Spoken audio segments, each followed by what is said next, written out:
Hi guys, welcome back. Anyone that's new, welcome. Right, I'm still on the Christmas buzz here. Got my tree up today. My tree is standing outside. I've actually planted it in the ground. I've put it in. I've got a 9-foot Christmas tree. I'll decorate it tomorrow, the 1st of December tomorrow. So I won't do nothing until the 1st.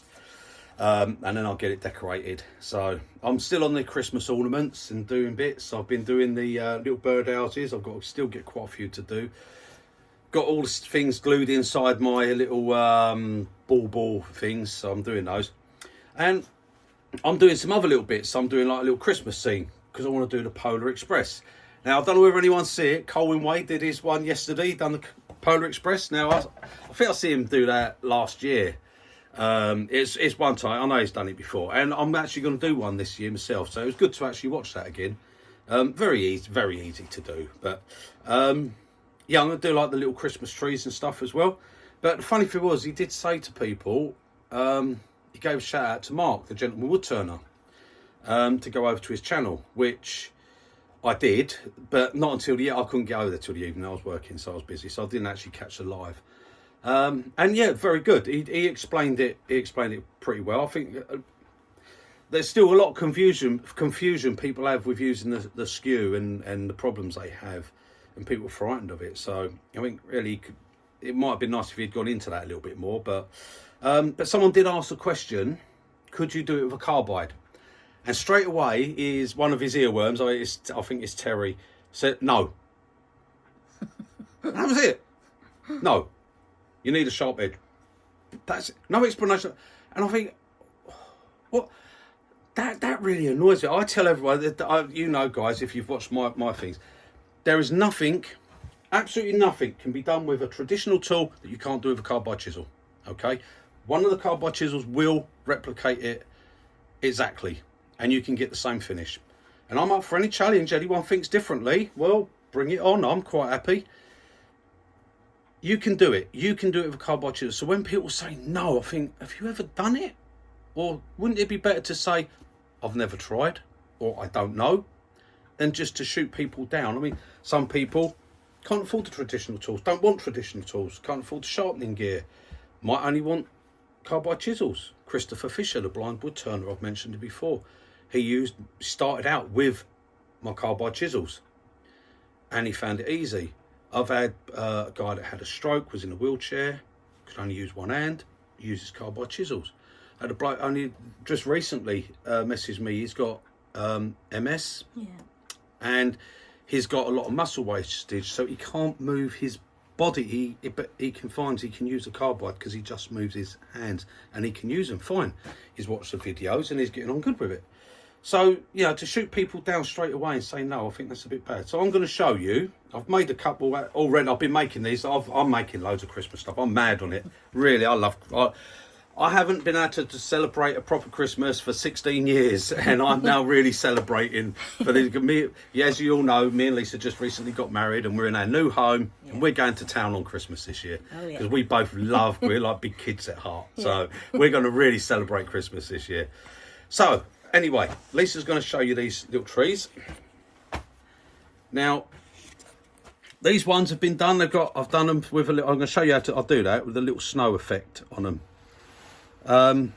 But these are done. 2 of them have been done with a skew chisel, and 2 of them have been done with a carbide chisel. So, I mean, if anyone thinks they can tell me which is which, then feel free to have a shot. So what I'm going to show you, there is absolutely no difference and nothing you can't do with a carbide chisel that you can do with a traditional. Okay? So, everyone seen these? Right, okay, I'm going to move these out of the way, because I need about another 4 or 5 of these anyway. When I do my Polar Express, which I'm going to do. Right, so I'm just having a quick cup of coffee there. Right, okay. So let's get a bit of wood mounted up, and we'll see what we can do. Now, I've got this is a piece of lime I've got here. 2 of those are out of lime, and 2 of those are out of beech. And no real difference, just kiln dried beech. Right, now I've got this. I should get 2 out of here, so I'm going to do one, like I said, one with a skew, and I'm going to do one with a carbide. and we'll see what we get, how we compare them. Okay. Now I'm doing it on camera. I'll probably muck up on one of them, but we'll see. Right, I'm going to do the skew one first. So, first off, what I'm going to do, I'm just going to bring me my drive centre up for a minute, just because it's hanging out quite a little way. It's very secure, but I'm going to just rough it down. What I'm going to do is I'm going to use a spindle gouge, roughing gouge, to rough it down first, because it's just quicker. You can do it all with your skew if you want, but I don't say I want to show it. Skew will blunt a lot quicker than most tools, so I'd rather keep my skew nice and sharp for when I want to do all my little cuts. Okay, so I don't use my skew for roughing down work. I never do. So I'm just going to use the roughing gouge. This is just a 1 inch roughing gouge. Yeah, actually 3/4. This says 19 mil, but that's by the flute. I call it a 1 inch. Right. Anyway, I'm waffling now. No, I'm waffling. Right. Let's get me face shield on, and we'll get this roughed down first. Okay.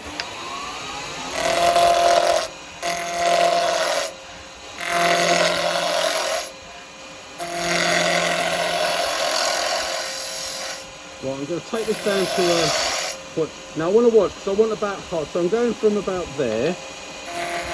Right, so.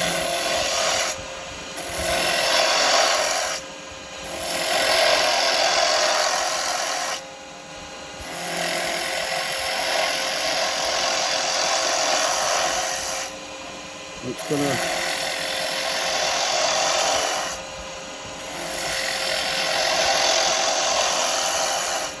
Put a nice taper on this. Whoa, look at that skip back. We're going to talk about that in a minute. Skip back.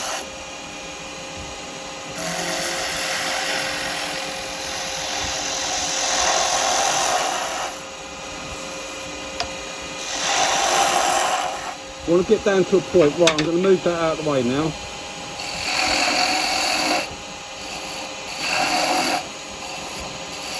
I want to get rid of that end bit because it's got a hole in it.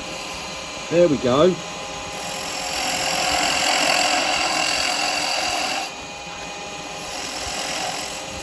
Right, I'm leaving it at that because I'm going to bring this down to round.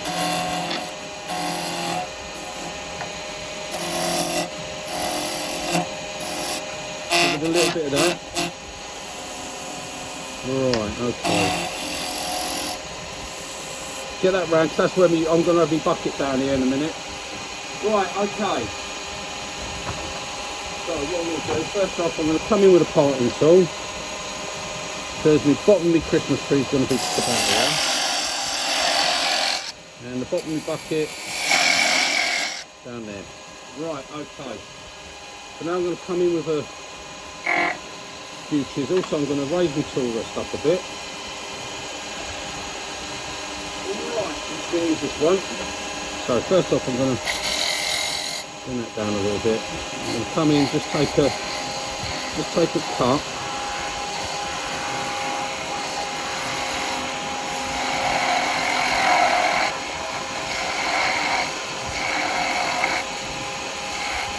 Just clean it up. Okay, I'm going to have to bring that down a little bit there. So I've got a slight step. That's it. Right, okay. And now using the heel, we're just gonna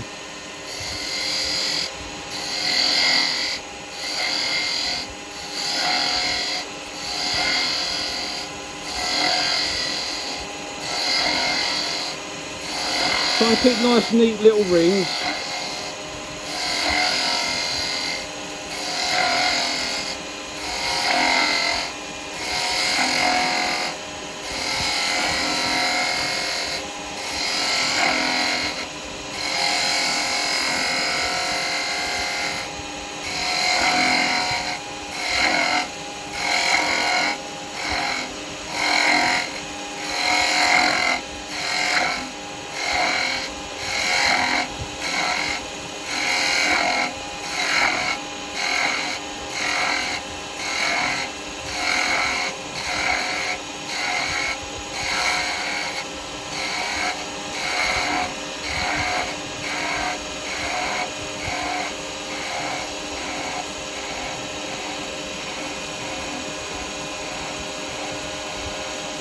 There we go. Right, now, what I'm going to do, before I go any further, I'm going to put a little bit of green on that. I'm just going to use the airbrush.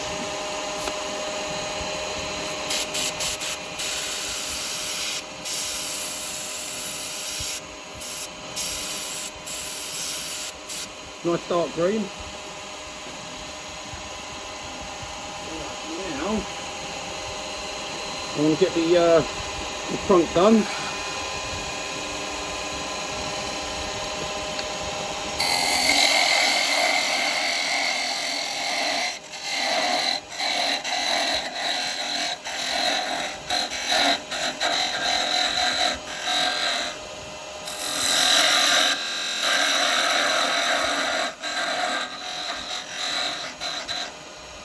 Right, probably could have done with the bucket being a little bit bigger, but never mind.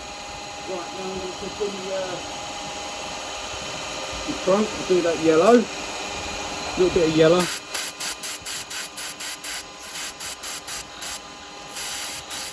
Just on the top of the bucket there. Right, now I'll do the bucket.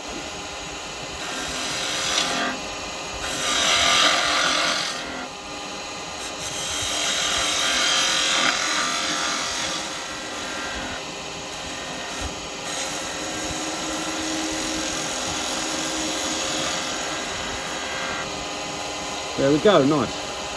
Right.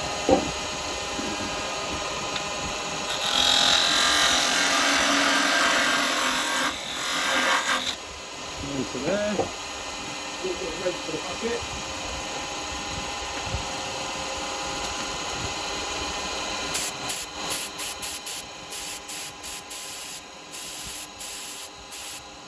There we go.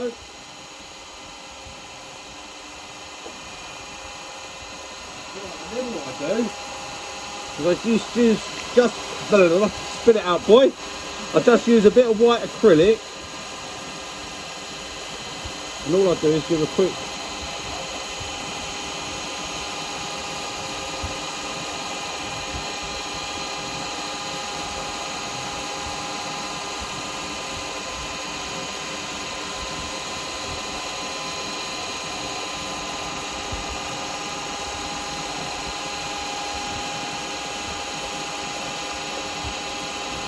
there you go. Now we part it off.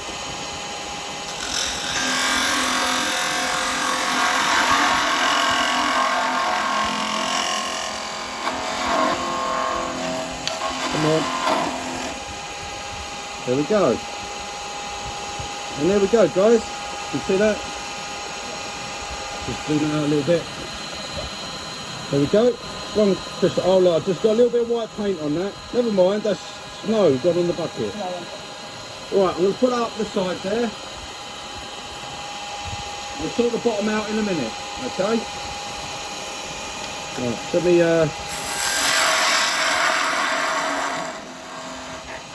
clean that off. Right, so now we do one with a carbide. Now I'm going to do the same, I'm going to... Oh, actually, I won't. Now, first off, like I said I was going to do, talk a little bit on the skew chisel. Right now, your skew chisel. Now, the problem, right, it's your grinds. Okay, let's just see this. And the chisel I was using. Okay, right. Need you to sort of come over head a little bit. Right, now, what makes... People talk about angles and what angles you have on chisel. I don't tend to go by angles because it's so confusing. People say, you know, they say like, oh, a 20-degree angle, and it's awkward for a lot of people to understand what different angles. What I always say, go by the length of your grind. Okay.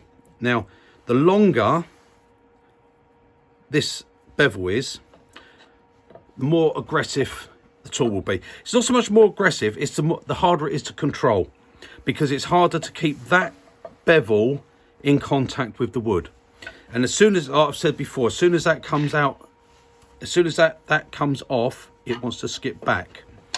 So, you know, I've got two here. This one is a lot easier to use than this one.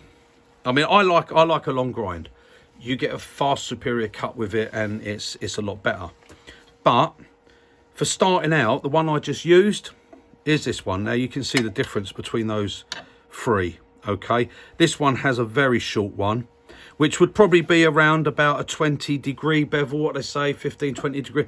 I say it's the no disrespect to anyone, for me that's the baby one. Okay, start off with the baby grind, and then when you're fully pledged, you can go up to the grown-up grind. Okay, a lot of people stick with that, and very happy to stick with a short. It's a lot less aggressive. It's because it's got a small bevel. It's so much easier to stay on that bevel like that. Where this one, you know, you've got to ride it. It's a lot harder because as the minute you raise that, you're off that bevel. I mean, if I can get it here, I don't know whether Lisa can see it. Okay, now the minute you come up just a fraction, you're off that bevel, and I'll show you in it a minute with some cuts after I've done this tree. Okay, the minute you come up, look, that's where you got to be riding that bevel. The minute you come up, you start cutting, and it's hard to explain because as you, let me go around to this side here. See here, as you start cutting, you've got to obviously come off the bevel to get it to start cutting. If you just ride it, it'll just keep sliding. But you've got to control it. So once it starts cutting, you've got to hold it there, and then it will pick up the bevel again, and it will follow that through.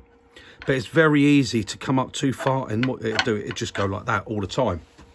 So when you've got a nice short one like this, it's easier to control that and keep that bevel in contact all the time.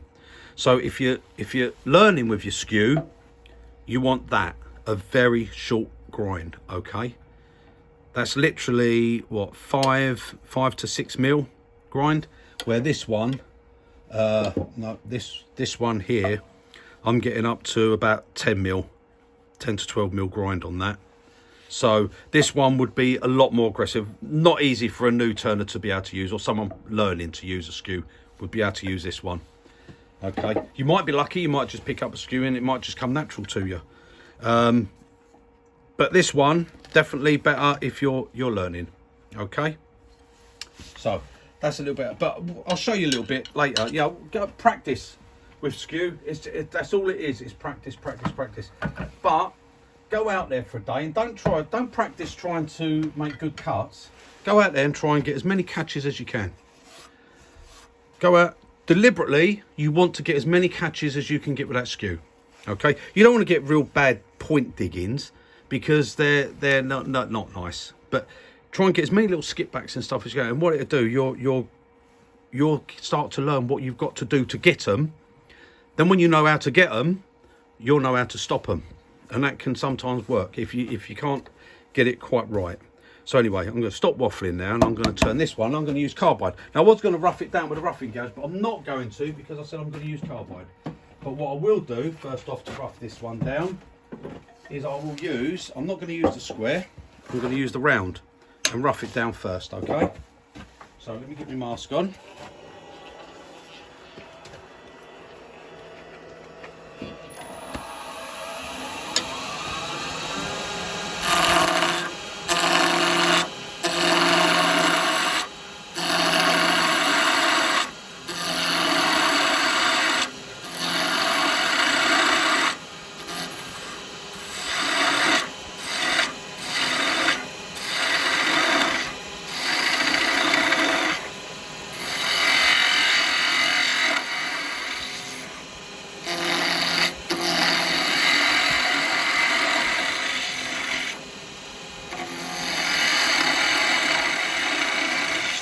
And as you can see, I am way above centre, okay?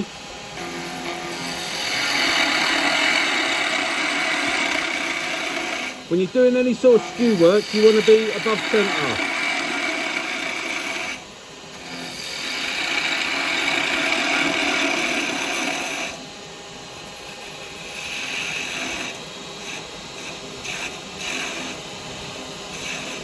Get that near to a point.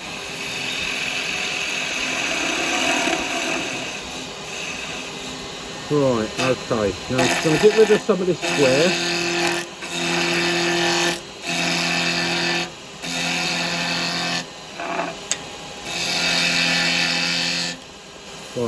that's all right there. So that's where basically I want to start off with. So parting tool to the, you find the bottom of my tree. The bottom of my tree, my bucket is going to be right on the edge, down here. Okay. Right, so tool rest up nice and high. Bring that in, and now we'll see.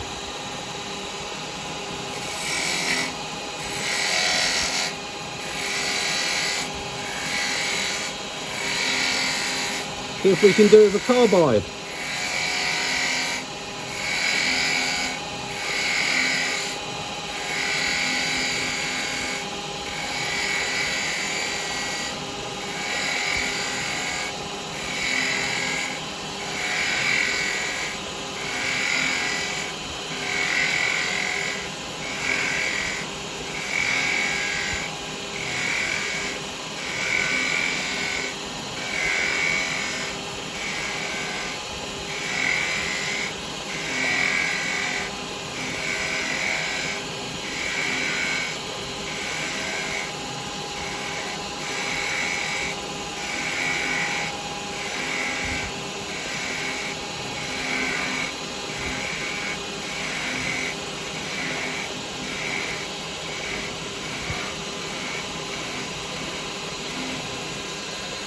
There we go. So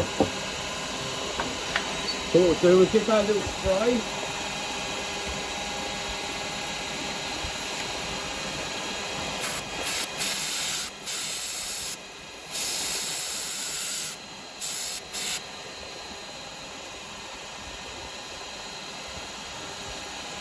Now same again, we come in and do our trunk.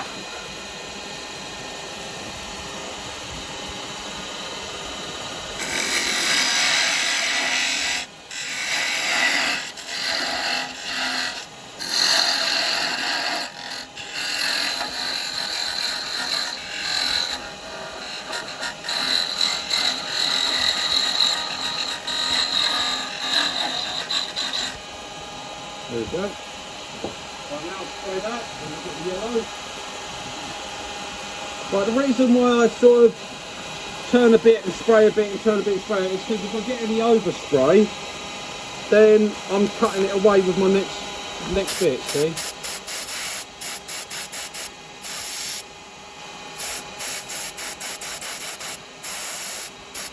There we go. Right, now we've got to do our bucket, but I need to bring that out a little bit. I want a little bit more wood. Okay. So now with these jaws, I can pull that out a bit.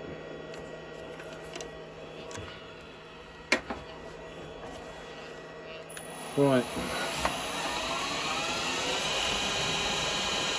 Bring that back in there. Let's just sort of fluff it, touching that.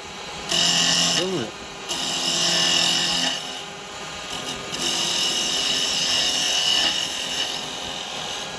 All I do is just take some of this down.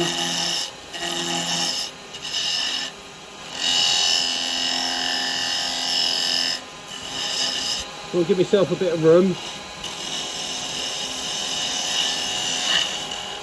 There we go, right, let's pop that down a bit.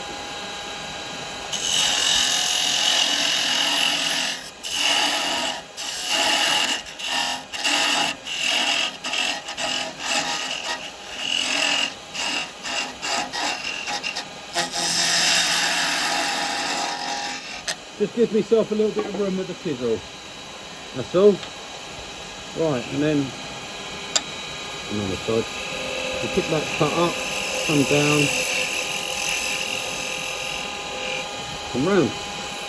A little bit of fluff there.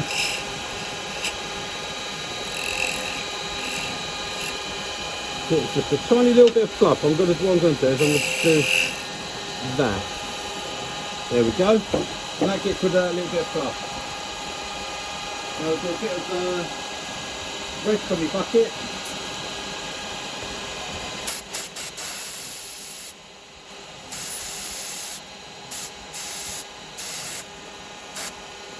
There we go.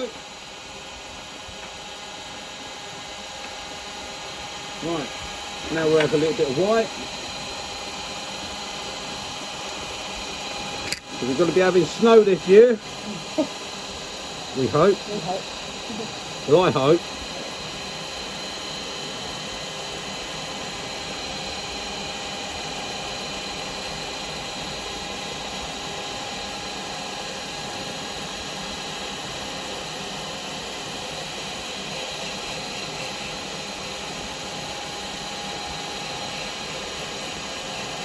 Right, there we go.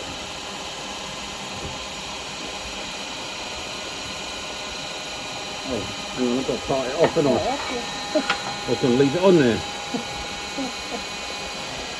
Right, okay, let's part this one off.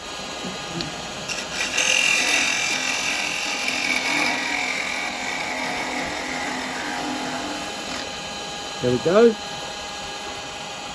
Once it's down, I'll get this. Oh, sorry, there you go. Look, there you go. Oh, just put it down. Okay. Right, now then, let's wash those bits off. Put that there. Stop that. Let it go through there for a minute. Right, now I'm just gonna take this off. So I'm just gonna sand the bottoms of it. So all I do for this is I've got my a little 6-inch one. Can you see that one? Yep. Which that fits over these jaws, so I can do everything on this with this one chuck. Start that up, and then all I do is I come in and I just do them flat. I don't put any finish on the bottom because a lot of times I'm probably going to glue them down so they don't fall over when I do them on a seam. Obviously, if you're doing these to sell, then you might want to just do something on the bottom of them. Right, but that's that. Right, take that off for a minute. Right, okay. So, now what I'll do very quickly, take that off.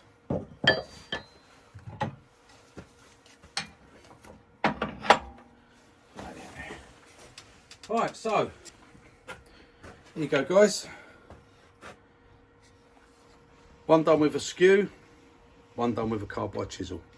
So can I do it with a carbide? Yes, you most certainly can. In fact, I think the carbide one actually comes out a bit better. Yeah. You know, because the thing you've got with a carbide over a skew is you've actually got a lot finer edge, a lot finer point there. A skew, even this, I mean, this is quite a fine skew, this one. This is a thin skew. Good for doing detail work. This is one I made myself, this one. Just made it up out of a bit of tool steel. But you can see, you can get, you know, this has got a real fine edge on it as well. So you can get slightly better cut with it, really. But, does go to show, yes, you can do it. You can do it with a carbide chisel, so don't let anyone tell you. When the next person you ask that question, someone goes no, just ask them if they've ever tried it. Are they talking from experience or are they just talking? So there you go, guys. That's those. Right, now I was talking about. Oh look, that's lovely. Looking lovely. I've nearly got my winter scene there. Right. Now, like I was saying, the skew chisel. A lot of people having trouble with their skew chisel, getting things done, so let's put a bit of wood in there. And it's a shame, really, because it's nice to be able to use all the tools. It's just fun, you know, and it's a shame. Don't be. A lot of people, that you get a few catches and then it actually makes them frightened of the tool, and that's a shame. So right, I've got this piece of wood here, so what I'm going to do first off, like I said, I'm going to put the tailstock up because we might, well, we will get a few catches, I guarantee that, because I'm deliberately going to get a few catches. So what I'm going to do first off, I'm going to just rough this down to round, okay, just to speed it up a bit. Like I said, I don't rough down with my skew chisel. This is for roughing, that's for skewing.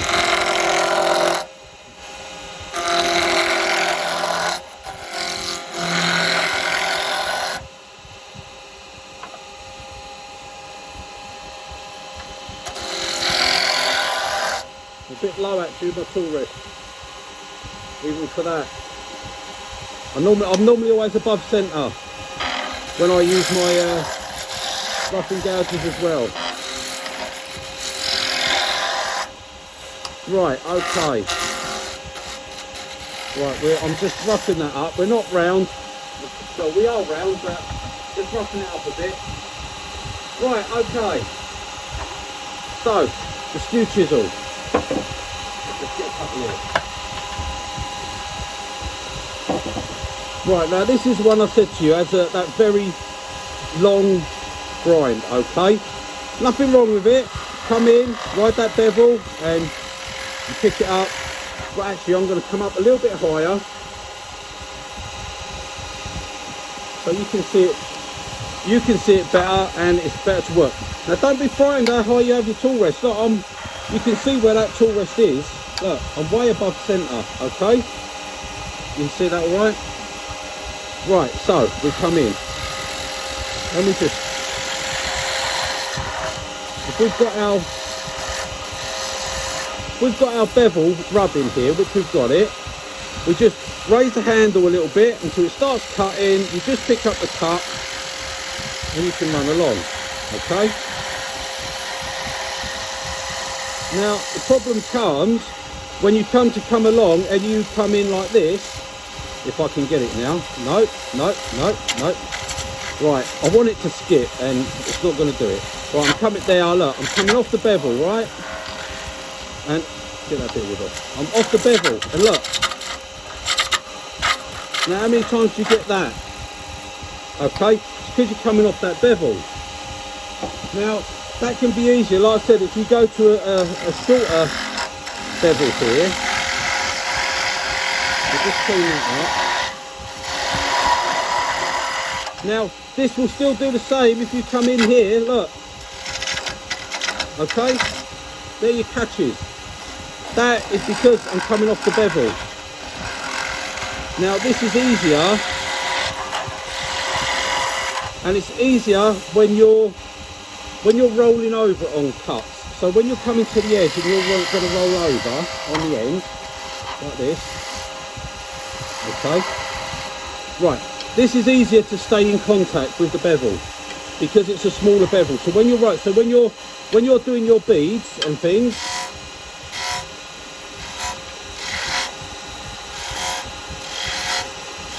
you roll that down. When you're rolling these over, it's easier for you to stay in contact with that bevel. You keep that bevel rubbing, okay? It's easier for you to do it. That's all it is with this shorter bevel. Now when you come over to a long one like this,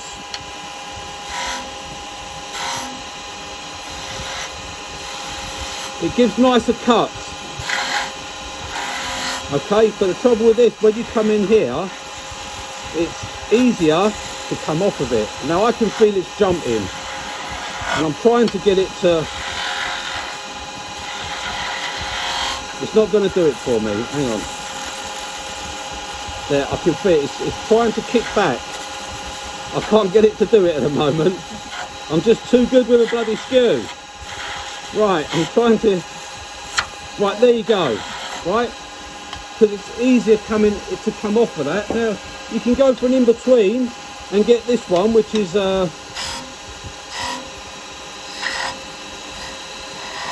it's not quite as steep a bevel, and you might find that a bit easier for rolling over and staying in contact, like so. Okay, a little bit of a flat on the top there, so we just, there you go, and you can get rid of it. Now, as I said, it's the same when you want to come down and you want to slope this down.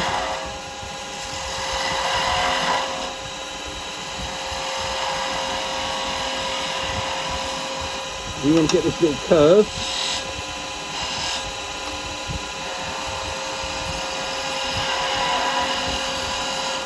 All you've got to do is keep in contact with that bevel. Okay, but what you want to try and do is not do that. What you want to do is come in here and you want to get a catch. So try it, see what have you got to do. What have I got to do to get a catch? Right, I come in. No. And what you'll find it harder to get a catch.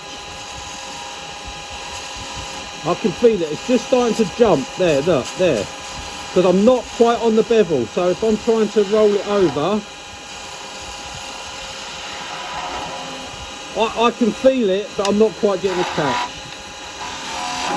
I'm probably stopping myself from getting it, but let's see. See, it's more if you come there, look.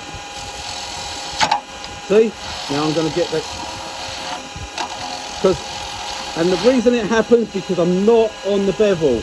If I rub the bevel and then just a slight twist and I raise the handle, I can come down.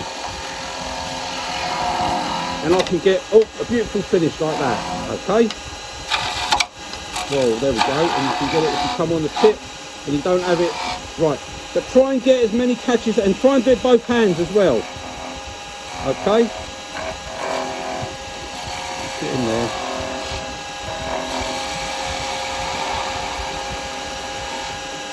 Like that. Try and get nice clean finishes there.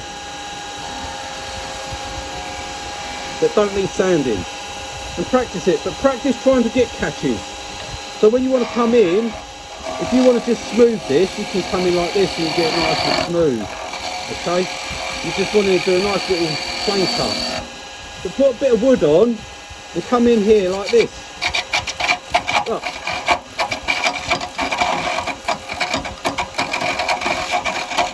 It ain't going to kill you, and if you know what's happening, it won't bother you. And then all you do is come in, give it a little clean up.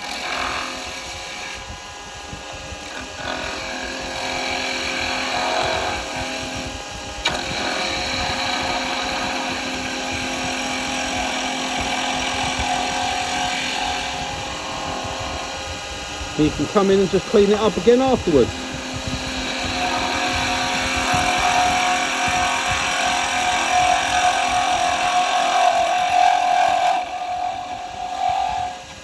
There, like that.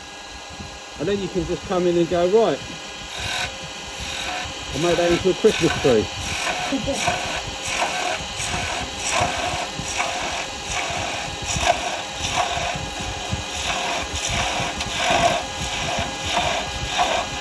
And then you say, no, I don't like that one.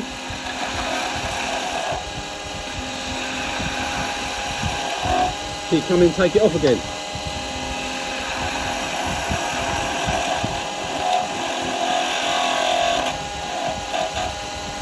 Okay? But basically, your catches, guys, when your tip catches, I mean, you can see I've got some nasty little gouges there. Oh, look at that colour on that wood, that's beautiful. Yep. All your catches, pretty much all your tools, every tool, it's because you come off your bevel. Okay, and like I've said before, that goes in, it digs, and it does, look, it wants to go backwards. If the bevel's not there, it wants to go backwards. Okay, the catches with these that are the real problem is when you come down, it'll skip back, and it's not the skip back that causes it, but what happens is you come over, and that happens, and then the point catches. They're nasty catches. They're catches that break the piece of wood or give it, and you want to try and avoid them because you can damage your tool, you can damage your piece and everything. But just practice getting those things. Don't be scared of it.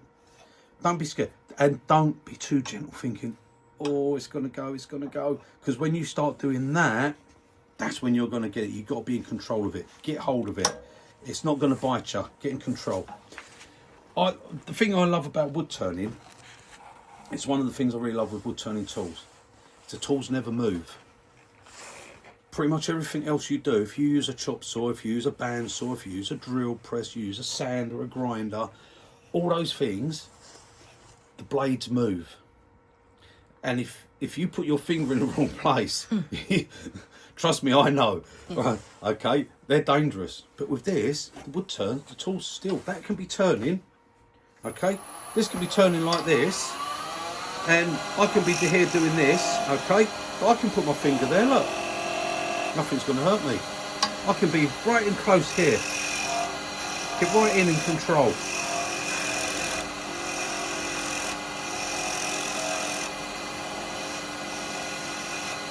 Okay, because nothing's moving. That's the beauty of this. Your sharp pieces are actually standing still and you're controlling them. That's turning.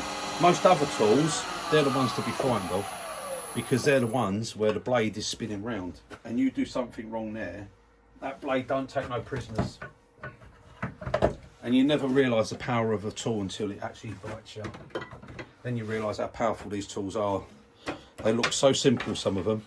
But anyway, guys, that's that. So I'm going to break that off because that's going to be fire. That'll keep me warm. But yeah, go out there. Don't go out there and try not to get a catch. Go out there and try and get as many catches as you can with your skew chisel. And what you'll find is after a while, because you'll be looking for it, they won't bother you because you'll know what it is. You see then, I can go fight it all over, but that's nothing. It's nothing to be frightened of. And what you'll find is eventually you'll go out there, you won't be able to get a catch. You'll be trying and you won't be able to get one because you know where those catches are, and you just get your confidence with your tool. And that's all it is. That's all it's about, is getting confidence. But that comes confidence, I should say. That comes with experience, and experience just comes with time. And that's all you've got there. So right, guys, thank you anyway for joining me. Hope that cleared up a few things with the skews, and please, there is nothing, don't ask the questions to people. Can I do it with a carbide chisel? Yes, you can. You can do anything you can do with one of these traditional tools, you can do it with a carbide. You just approach it differently. A lot of things you actually use it exactly the same. You see, I used the carbide chisel, they're exactly the same as I used the skew, no difference whatsoever. Nothing changes. So yeah, get out there, guys, do some stuff, because Christmas is going to be here and you're going to not have your decorations ready. So come on, don't be a humbug, don't be a Grinch, get out there and start celebrating it. Okay, Ho ho ho. right, anyway, I'll see you on the next one, guys. I've got actually, let me show you this piece of wood. I was going to do a vase. Or these, I'm not posh, so I was going to do a vase out of this, okay, but I'm not. This, I'm going to, remember those Christmas baubles I've done with the hook? Right, I'm going to be drilling this, and I'm going to make a big Christmas bauble. I want one to hang out there, so I'm going to be doing that. I don't know how it's going to turn out. The biggest drill bit I think I've got on my Fostner bits is a 52, and I don't think it's going to, so what I might have to do is drill it as big as I've got, and then I might have to mount it on the chuck and then do 4 sides and actually widen the hole up and do that on 4 sides. So we'll see how that goes. Could be fun, couldn't it? Eh? Don't miss that one. You never know. Right, okay, guys, that's it. So I'll see you on the next one. Toodle pip. Bye, guys.